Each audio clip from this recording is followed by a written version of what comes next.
नावाच्या दैत्याच्या जळत्या चितेत त्याच्याच पत्नीने महिषीने उडी मारली आणि त्यातून प्रकट झाले महिषासूर आणि रक्तबीज. रक्तबीज हुशार, बलवान आणि शक्तिशाली होता.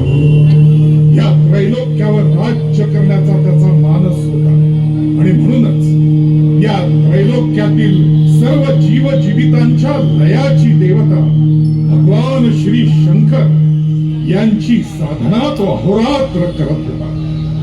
तो त्या साधनेत इतका लीन झाला होता की त्याला कशाचंच भान उरलं नव्हतं. अखेर त्याच्या साधनेला फळ मिळालं. प्रत्यक्ष भगवान शंकर त्याच्या समोर प्रकट झाले.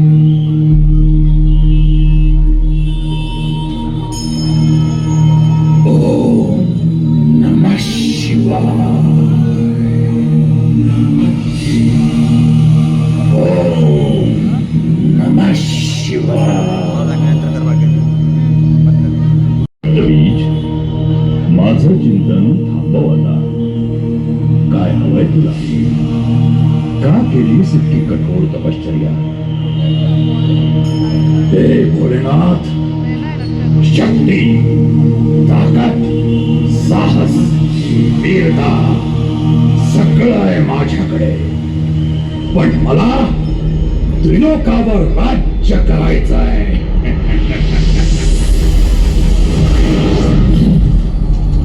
तुझ्या सामर्थ्याच्या जोरावर प्रयत्न करून बघ. शत्रू शक्तीनं अथवा युक्तीनं माझ्यावर मात करू शकेल. मला कोणी पराजित करू नये म्हणून मला अमर व्हायचं आहे.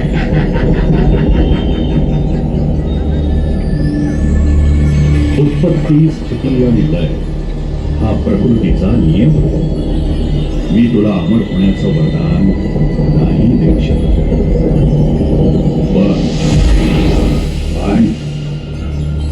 पण काय प्रभू? तुझ्या उत्पत्तीला थांबवता येणार नाही असा वर मी तुला देतो.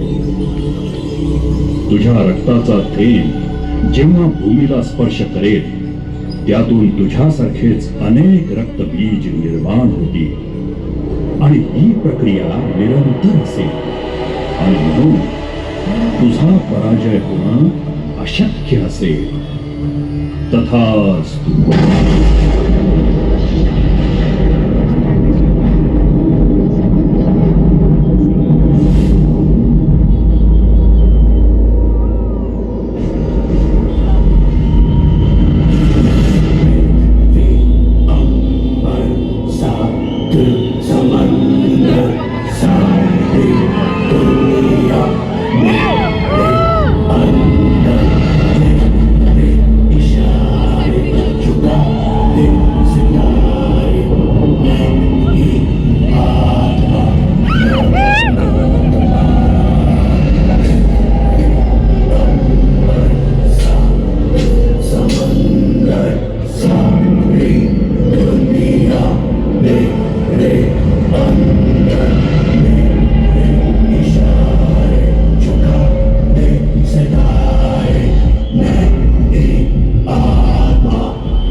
अमरत्वासारखं वरदान मिळाल्यामुळे रक्तबीज मातला.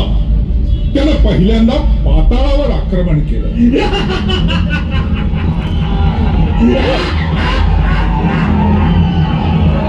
पाताळ लोकातील महिषी राजाला मारून तो स्वतः महिषीचा राजा झाला.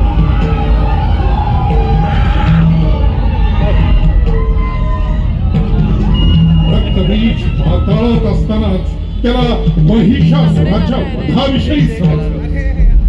महिषासुराचं वध एका शक्तिशाली महाकाय देवीनं केल्याचं समजताच तो वेडा पिसा झाला आणि त्या देवीचा वेड्यासारखा सगळीकडे शोध घेऊ लागला. इधर भी पूजा पाठ करणाऱ्या ऋषी मुलींवर अनन्वित अत्याचार करू लागला.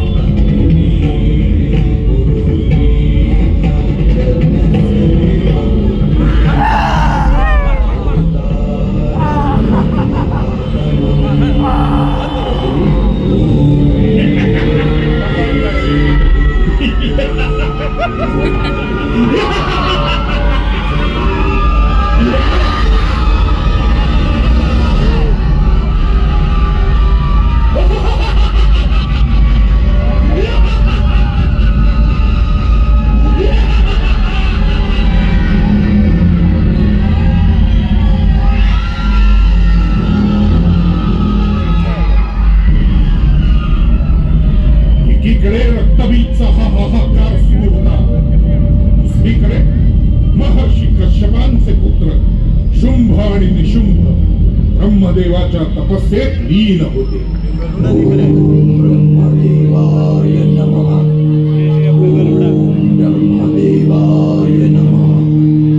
ओम ब्रह्मदेवाय नमः. ओम ब्रह्मदेवाय नमः.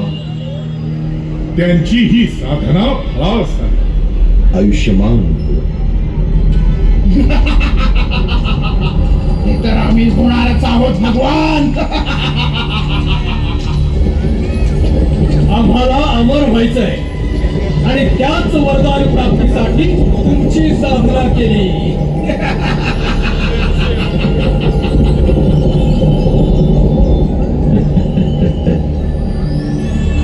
शुंभ निशुंभ यांचा स्त्री लंपट स्वभाव ब्रह्मदेवांना ज्ञात होता आणि म्हणून त्यांनी वरदान दिलं. केवळ एक आदिशक्तीच तुमचा वध करू शकेल.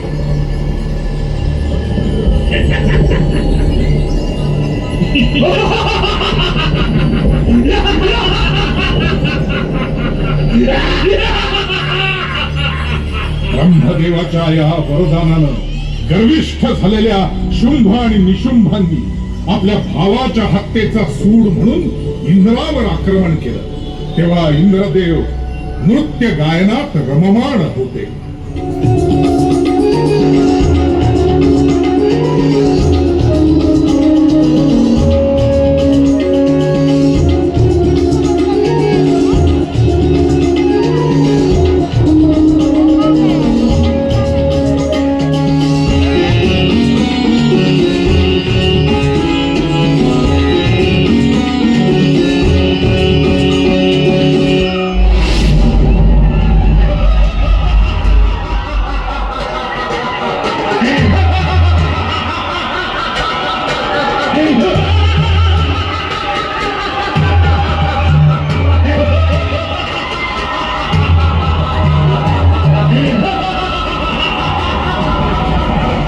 सोबत झालेल्या घनघोर युद्धात शुंभ निशुंभ यांचा पराभव होत असताना रक्तबीज त्यांच्या मदतीला.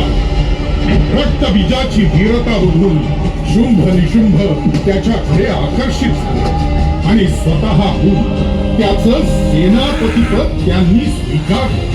सोबतच स्वर्गातून अंतर्धान पावलेल्या सर्व देवांचा मार्ग काढण्यासाठी आपल्या अत्यंत विश्वासू अशा तो चंड मुंड राक्षसांना त्यांच्या शोधासाठी पाठवलं.